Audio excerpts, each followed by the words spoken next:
Again, as I said, we would imagine before a policy goes to cabinet, it has also been taken through public participation. Did you engage in public participation? And if you sit in cabinet, you raise objections to that policy, and if your objections are upheld, the policy falls. Which part of this statement by the Deputy President? Sorry, I'm not asking the question. Yes. Which part of this statement calling for empathy violates a policy decision of cabinet? We have the affidavit of Mercy Wanjau that clearly shows that the cabinet adopted a position on that. Did the cabinet adopt a resolution for unempathetic evictions? The Deputy President was in cabinet. He is the one who better placed to tell us. You are the move of this motion, and we are testing the Deputy President's statements against your allegation. Indeed. Did the cabinet adopt a resolution for unempathetic evictions?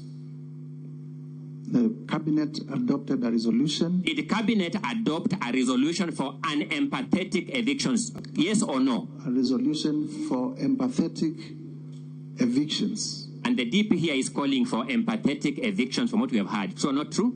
True. So that is consistent with the cabinet resolution. True or not true? Semantics. So Speaker, has my question been answered from your understanding? I don't think it's been answered. Order, honorable senators. You note how the witness is answering the questions and make your judgment. Let's make progress. Let's make progress. If a witness is evading questions, please note that.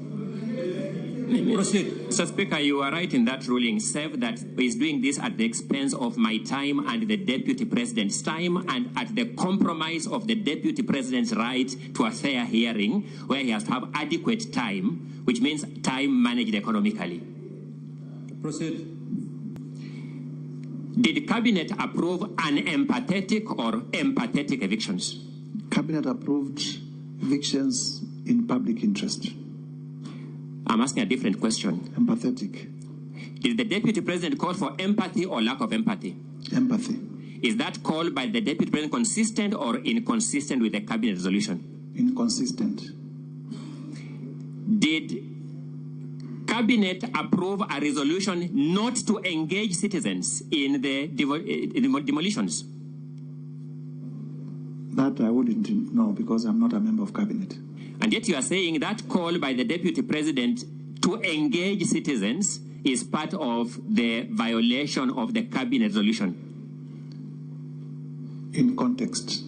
Mr. Speaker, Mr. Mutusa, Honorable, I sought to know whether the people you respect, the people who elected you, do you suspect they will respect you with this behavior you are showing here? Mr. Speaker, I will also request for your protection because the people of Kibwezi are not on trial. I didn't try. Counsel for the Deputy President, just stick to the subject matter. Mr. Speaker, we seek that our witness not be subjected to barbs or badgering. The question whether he respects or the people respect him and whatnot. The allegation is clear in black and white. If we could stick to that, it would help. My learned colleague, Dr. Counsel, Kiamkolu. I've already ruled on that. I know, but my Lord, there's a question or issue here. Progress. I'll make the progress, Mr. Speaker, as you direct.